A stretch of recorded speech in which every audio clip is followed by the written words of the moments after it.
Hello, everyone, and welcome to our podcast, Let's Play It by Ear, featuring me, your host, Joanna, with co-host, Carrie. Say hello, Carrie. Hello.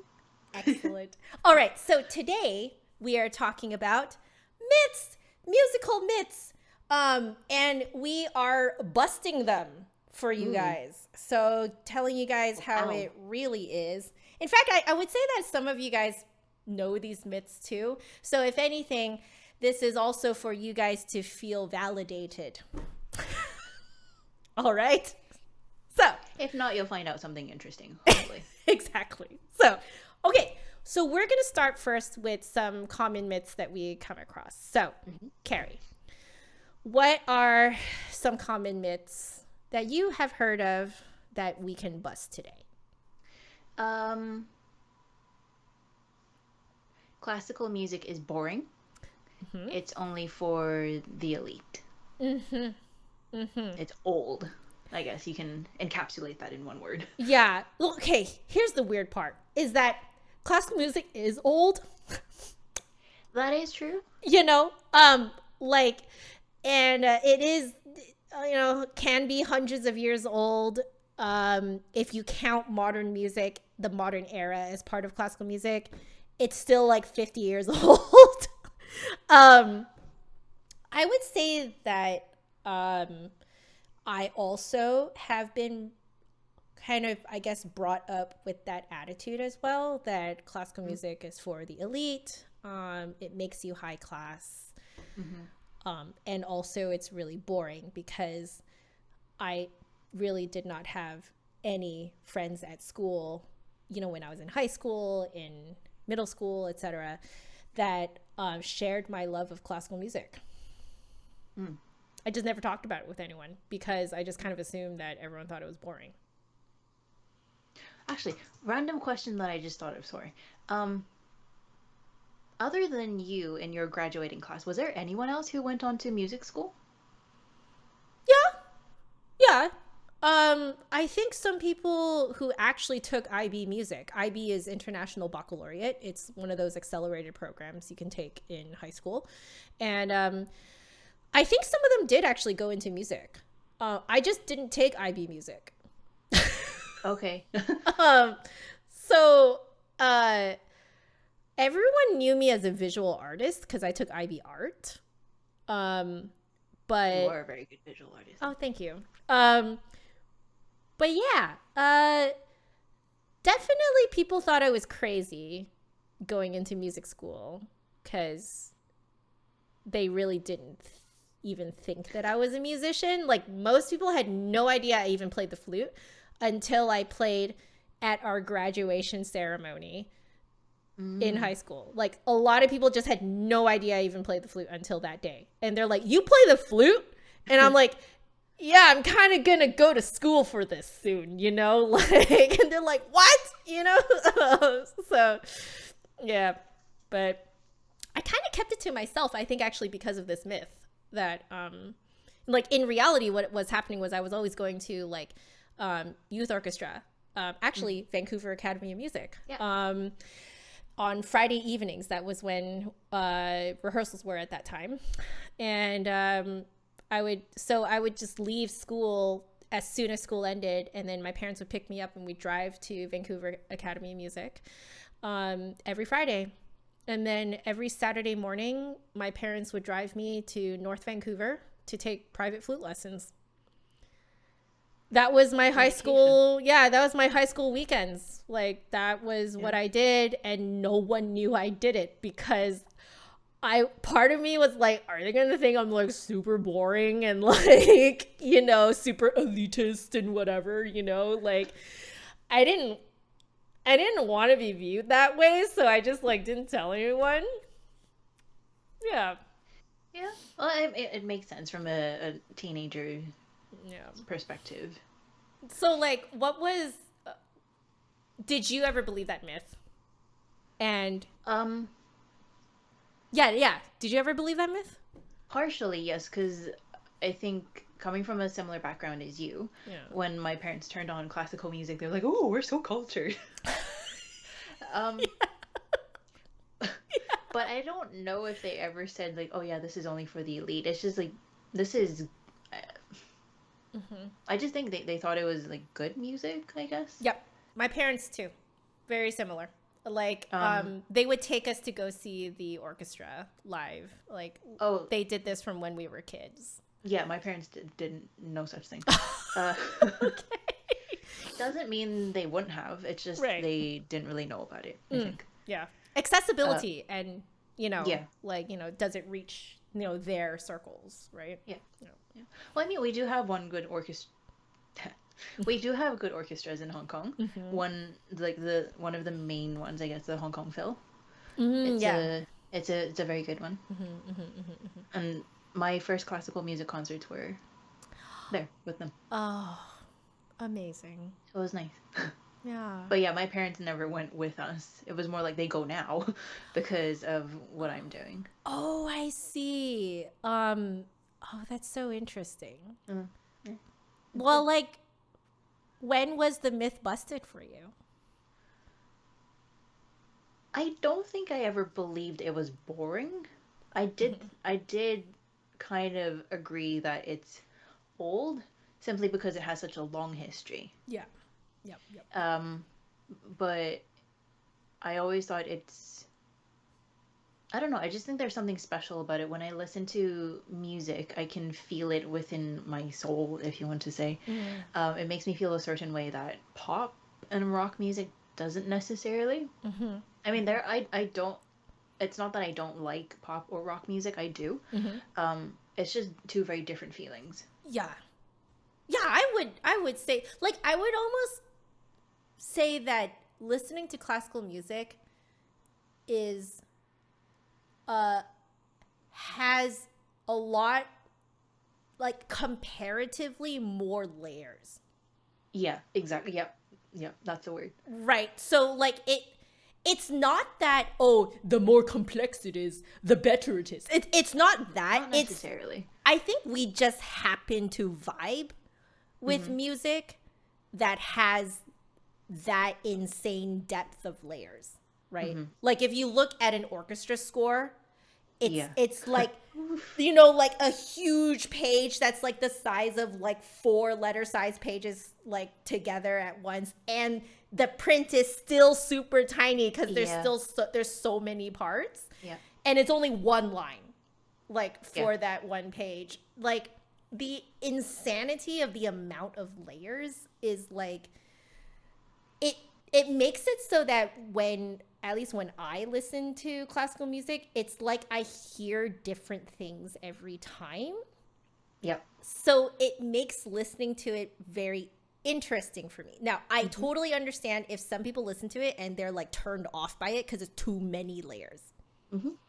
Like, some people can totally get way too overwhelmed with that. It's like sensory overload, which, like, I totally get too. So I think I just happen to vibe with music that has that many layers, and classical music lends itself to extreme layers. Yeah. I think if I were to give like a similar pop or rock example, like I prefer songs that have where the vocal line has harmony. Yeah. There are some bands that only have one main vocal. Right. Lead. I don't know what they're called. Please correct me. I think it's lead. Yeah. Yeah, one main vocal lead. And then the other is just like instruments. To me, yeah, they sound good too, but I would prefer if there were harmonies, and by extension, I like you said, in classical music, you've got multiple layers. And I think like one of the words that's been used to describe it's a transcendental feeling that you feel. It's hard to put into words. Yes. Specifically. Yes, it is. But it's just that feeling that's kind of bigger than bigger than life. It's the whole it's the magic of music without words. Like, it very much kind of like takes you to another almost like plane of existence. Like, that's how it feels. And is it better? Is it elitist? Is it like, is it only for the high class? I don't think so. I think that this is just a human experience that any human can experience if they want to. Yeah, I agree. It's just like different art forms have different genres within that art form, and Yep. the different categories speak to different people. Yeah. Like there are artists who prefer realism, but then there are artists who prefer like, you know, abstract amorphous color, you know? Yeah. Like but both are just as valuable, you know? And I think so I think in music it's very much a similar thing, and in visual art you can vibe with a certain look that you like, right? Yeah. But that doesn't discredit the value of the other ones that you don't prefer, right? Yeah. I guess for me, like, I totally did believe the whole like elitist thing, that this is like better music and stuff like that. I think I remember the point at which it was utterly dashed was when I found out that Lady Gaga is classically trained. Oh. Yeah. When So did you find that out? I think I found out while I was still in my bachelor's. And because, you know, Lady Gaga's, all her big songs, like I think at that point, like Bad Romance was like all the rage. And, you know, like, so I was like, I got kind of curious because I was like, why is she, because she's very artistic too. She's very, like, she is a creative soul throughout, right? And then I decided to look more into her because I was still kind of like not wanting to admit that I was into other music besides classical or classical sounding pieces. And so I was like, I'm going to research and I'm going to like look into her and like see how all the stuff, like, you know, like just be very like technical about it, you know, be very, you know, armchair theorist type about it, you know, scholarly about it. And so like that was a pretense though, because I think what I was really doing was I just really liked how she sounded. And I found out that she's classically trained. I believe she ended up, for some reason or another, actually dropping out of music school, dropping out of opera training, but she actually is a classically trained singer. And it shows in how she sings. She has amazing support. Her sense of pitch is like right on. Yeah. Like when you hear her hear her singing live, she's not like other people who are like auto-tuned or they're just miming to their own recording. Like she's singing for real. Like this lady's the real deal. And I started to look into like, you know, people put out a lot of theories as to like, for example, why is she wearing the meat dress? You know, things about like, you know, what different things mean in her music videos, because her music videos are like completely off the wall, you know? And like, it's art. I realized it's art. I realized that she's living art. Like she is an artist through and through. And I remember finally coming to that conclusion and being like, you know, maybe this whole thing about classical music being elitist, you know, high class, maybe that's wrong. It was Lady Gaga. That was the moment that made me kind of change my mind. Unexpected, but okay. Yeah. But that was my moment. Yeah. Yeah. What are some other myths that you have heard that have been busted now? I mean, are we moving on to the ones that are more personal to us, or more generally speaking? Well, if personal to me, okay, this is more of a question that I get asked very often, but there is a myth behind it. So the question I get asked very often because I play the flute on Twitch and sometimes on YouTube, people will just come in to the chat and be like, can you play blah, blah, blah? And they'll just put like some random song. And the myth is that all musicians can play anything by ear now. Like whenever, like as if we're a music jukebox. Pretty much. Yeah. Like that's the myth, is that all musicians are jukeboxes, are like human jukeboxes. I hate it. If y'all didn't listen to our first episode of this Opus 3, okay, that was when I admitted that I cannot actually hear anything in my mind's ear. It's like I have oral dyslexia when it comes to music, like musical oral dyslexia. And for someone to come right in and be like, can you play this song? I'm like, I have this sort of amorphous idea of what that song is. Like, I've heard the song before. If you play it for me again, I'll be like, oh yeah, I've definitely heard that many times before, right? But I can't play it. I can't find the notes. Like, unless I've sung it myself. If I sing it, then I remember from my vocal cords, like how much I'm jumping, what are the intervals, etc., what are the pitches. But if I haven't actually sung it myself, I can't remember it. So, that's frustrating, is having to explain that you can't. And I think the worst part of it is feeling like I'm discrediting myself as a musician by coming right out and saying no. Even though I can play like freaking E Bear Flute Concerto, like I can't play this random pop song that you listed.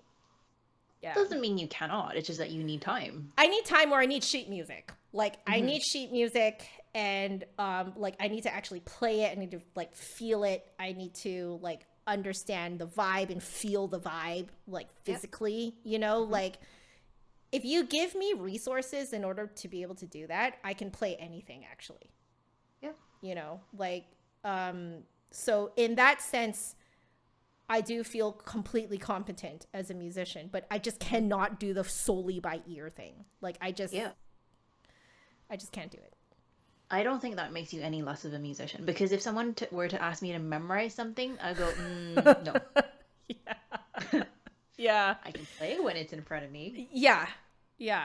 But I can pretty much guarantee I won't play it if it's not in front of me. I can still hear the pitches, but I won't be able to play it well. Exactly. Oh, yeah. So there we go. That's my frustrating myth, or at least the myth that I am the most frustrated by. So, how about you? What's the myth that you're most frustrated by? And I know people mean well when they ask this. One of the questions that I hear the more often, I guess, is why do orchestras need conductors? Or why do bands need conductors? Why is a conductor necessary? I mean, before going to music school, I guess I could understand it. Like all of the musicians on stage, they know what they're doing, right? Like you said, if you give us sheet music, we can play anything pretty much. Yep. We may need a little bit more time to practice this one or that one, but probably if we worked hard enough on it, we will be able to play. So why is the person with a wavy stick necessary? What do they do? So I think being a freelance musician, I've come to understand that yes, we can all do our own part, emphasis on own, but we all have different musical ideas. Or at least there is enough variance between the ideas that if we were left to our own devices, it would not be a coherent performance. It would be pretty much all over the place, especially if you were to do a piece in the Romantic era that has a bit of rubato, or it's like a cellorando here, ritardando there. Everything would not land where it should. Right. Some people would be going faster while other people are going slower, and then no one would line up. Exactly. And also there's a on different stages as well too. The acoustic feedback is different if you're in different spots on the stage as well too. So that wavy, sticky person at the front is very important in bringing the group together, unifying their ideas, and also just helping the musicians at the back. Especially as a bassoonist, I sit way towards the back. They will tell you when to play. Yep. So yeah, that's why a conductor is necessary. Understandable if you're not quite familiar with the ins and outs of an ensemble, but ultimately, yes. Yeah, we need one. Yeah, like legitimately, it's the acoustics. Like just it's literally physics. It's the physics of sound, and like sound waves take time to travel. Yep. So your like depending on where you're sitting on the stage, you'll actually hear things at different times. So that's why you have to have a person waving the stick to show you where the beat actually is, because you'll see the beat, but you might not actually hear someone else play that beat until like a couple milliseconds later.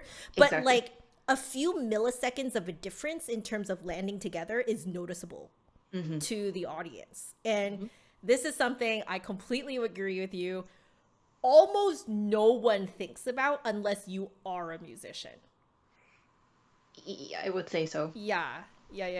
I've played on stages where it's so dry. It's like it's so it almost feels like you have like a little bit of cotton wool in your ear. Yeah. In your ears. And that was still during the kind of like height of COVID as well too. I mean, at the time of recording, we are more or less more relaxed with the rules right now. Yeah. Please continue to stay safe, people. Please. Yes. But yeah, we had curtains, dividers, like plexiglass up. Yeah. The stage was dry, and with our sight lines partially blocked by dividers, I couldn't really hear anything already. I was judging by that like white tip. Yeah. Of the baton. I was like, okay, play. Yeah. That was the lifesaver. At a certain point, weirdly, when you're playing in an orchestra, you actually have to strategically ignore some things. Yeah. But you have to be strategic about it, because like, let's say you're playing with the person right next to you. So I usually play second flute or third flute, which means that normally I'm either playing with second flute or I'm playing with the clarinets behind me. So, because that's kind of what third flute does. So if I want to be together with these people that I know that my music is paired with, right, then I will listen to them because they're literally right next to me. So like if I follow them, right, like, and I anticipate what they're doing so I land at the same time as them, that's going to come out fine. But I cannot rely on my ear if I'm trying to match the trumpets behind me. Like, and that's what piccolo does often is we're often paired with trumpet. True. You can't rely on the timing of the trumpets. You have to look at the conductor instead and just be okay with possibly being off a few milliseconds from the trumpet. But what you do have to pay attention to is the tuning. So it's like it's very strategic ignoring of certain aspects, but other aspects you have to pay attention to. So like this is the type of stuff that you would learn in orchestra, in playing in an orchestra, and most often though you'll probably learn this going to music school, because this is the type of thing that they talk about all the time.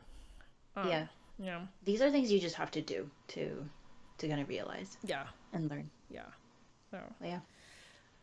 That's my frustrating myth. What about a more lighthearted one? A more lighthearted. So it kind of goes with what we were first talking about, which is the whole like, you know, classical music is very is elegant. I would say like it's more that people think of it as a very elegant art form, not so much like, you know, elitist, right? But like people do think of it as elitist, but like this particular myth is that people think that all classical music is very elegant and very pure, and you know you know, like, yeah, elegant and pure, I would say. Like ballroom-y. Yeah, ballroomy, Dancing-y. dancing, for, you know, nothing crass about it, and just very, like, pure.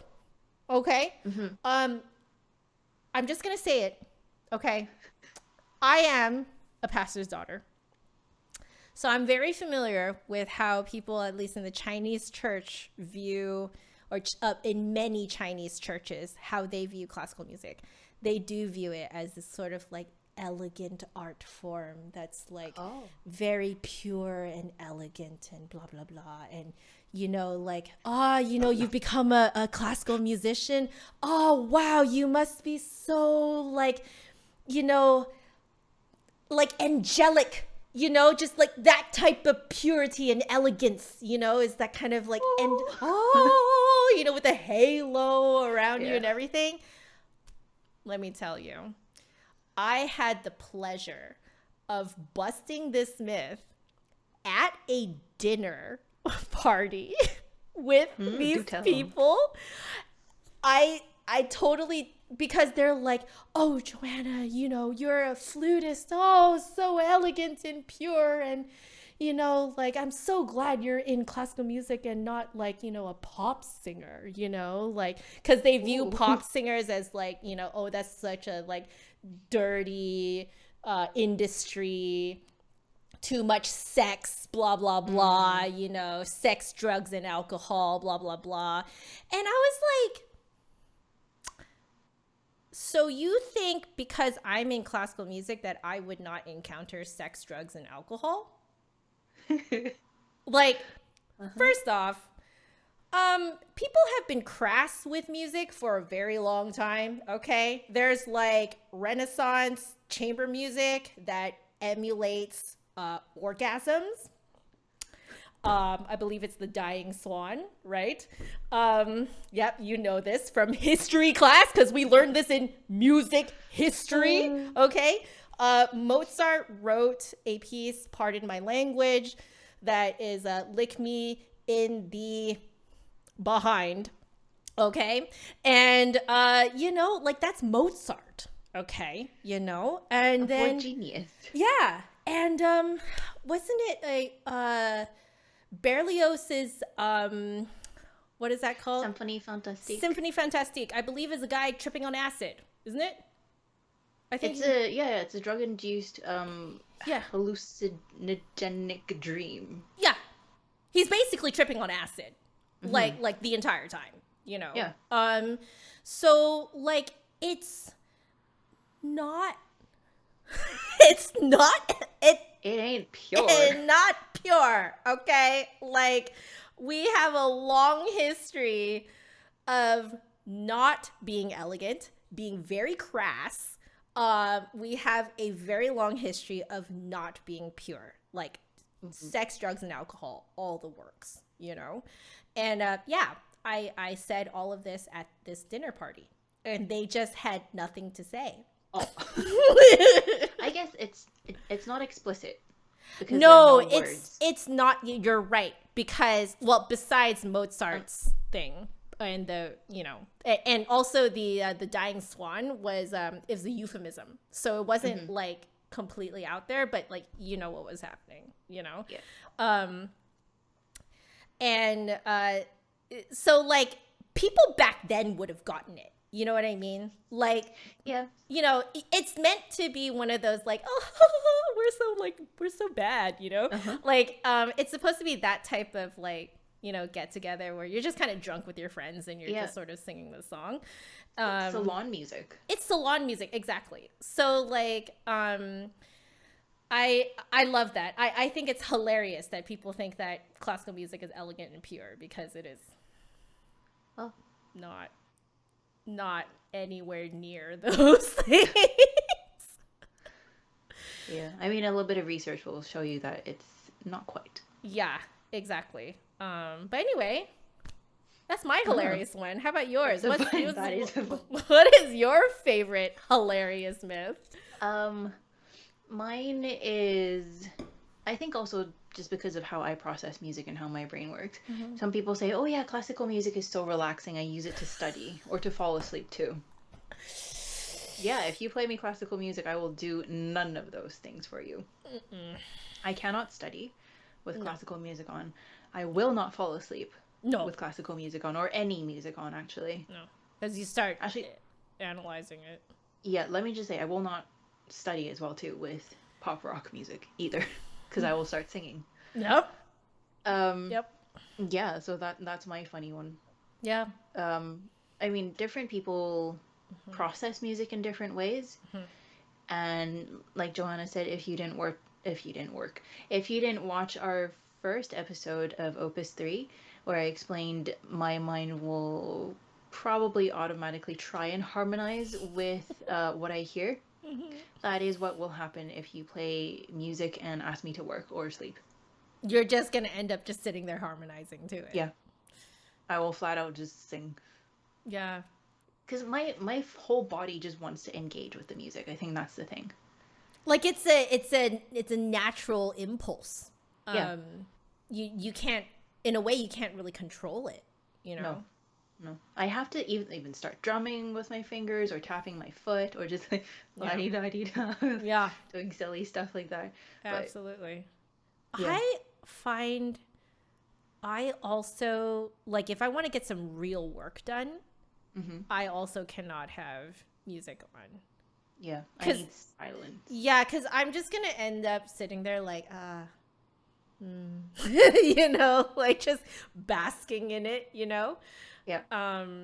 Yeah, I've sort of like explored why that is for a while. And I do think part of it has to do with the fact that we know how the music works. Mm. Like we see more of the behind the scenes. Yeah, that's true. You know, and so like you kind of know how it's put together.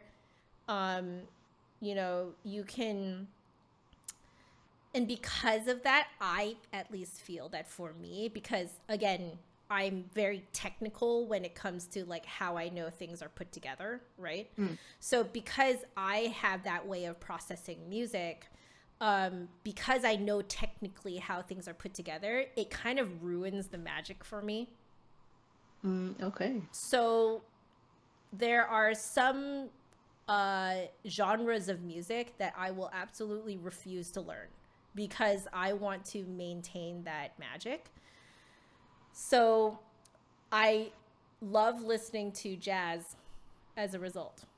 So jazz music, like I don't get that, like I immediately have to analyze what they're doing, that feeling. I don't get that feeling. It's just like I can sit there and just relax. Okay. Listening to it. Yeah, I can't really relax to like true like old classical music. Baroque Renaissance music. No, because I will immediately start like analyzing it. I'll start listening for all the little like polyphonic lines going over each other and stuff like that. You know, like I'll be like, whoa, you know, like I'll just start like thinking about all this stuff. Weirdly enough, I can listen to like video game music because video game music is very like leitmotif style. It's very, in the way that it's composed, is very operatic, because the way that video games function is that normally you have a theme that's attached to a location, or a theme that is attached to each character. So it's leitmotifs. Yeah. And because they're leitmotifs, they, you know, you can latch onto it a lot faster without overanalyzing it. Yeah. I find. So I personally find that listening to, you know, this kind of like, essentially they're like repetitive leitmotifs, I can relax down a bit, but only because it is on a loop. Yeah. Right? I'm of a similar mindset, I think. Yeah. Not so much video game music, but with like bossa nova music, I think it's called. Oh.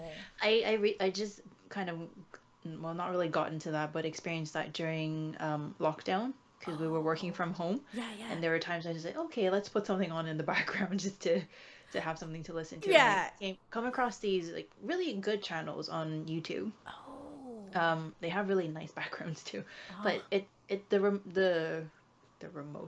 the motives are quite repetitive. Yep. That my mind just it's able to kind of turn it into background noise. Yeah. More or less. Yeah. Because like it's essentially it becomes very pleasant, repetitive white noise. Yeah. Like in the best way possible. We're not saying that it's bad, okay? Like, but it's like I think that's the only way that my brain can listen to, you know, like basically more layered music and turn itself off is that it has to loop.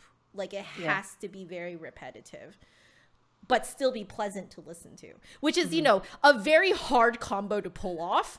So when it's done well, I really appreciate it. Yeah. Right?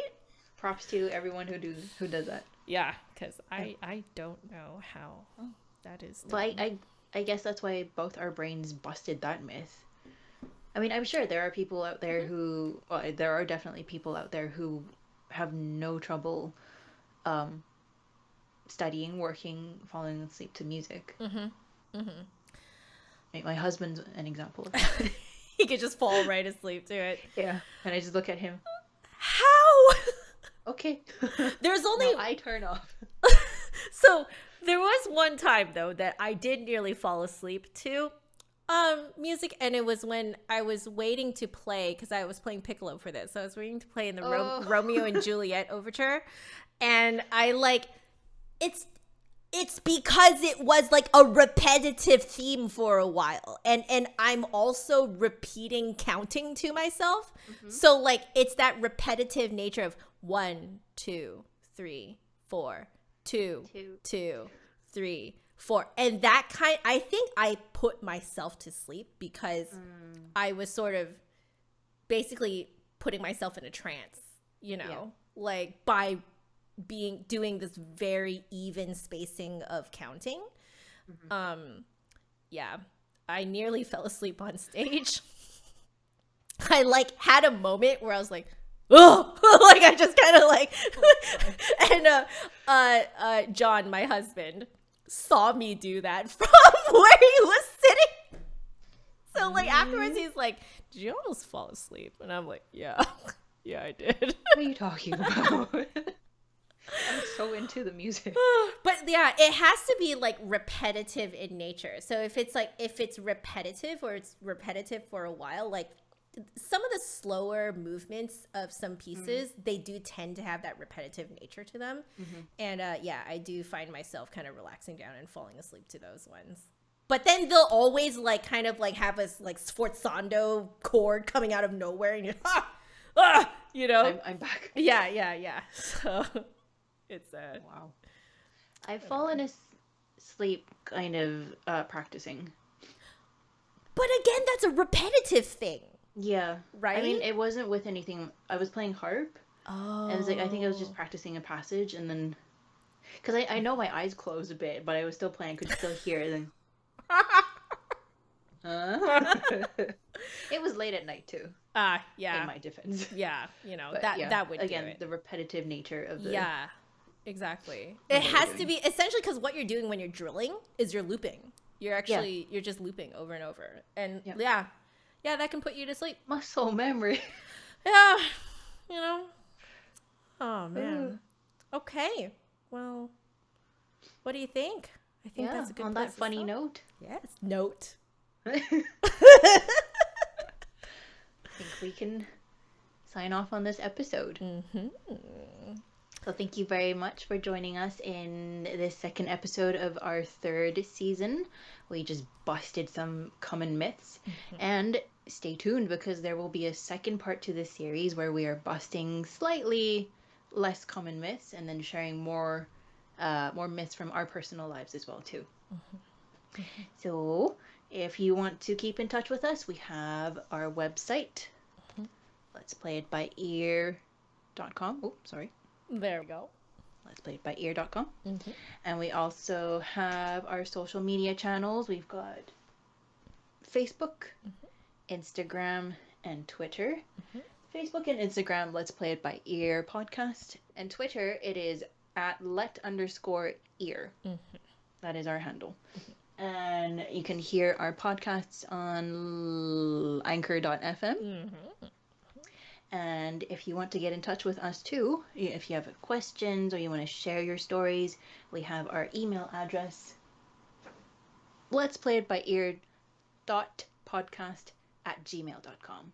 That is let's play it by ear.podcast@gmail.com. Please feel free to reach out to us and we will eventually get back to you because we want to hear your stories. Yeah. So thank you once again for joining us, and we hope to see you in the next episode. Yay! See you! See you, everyone!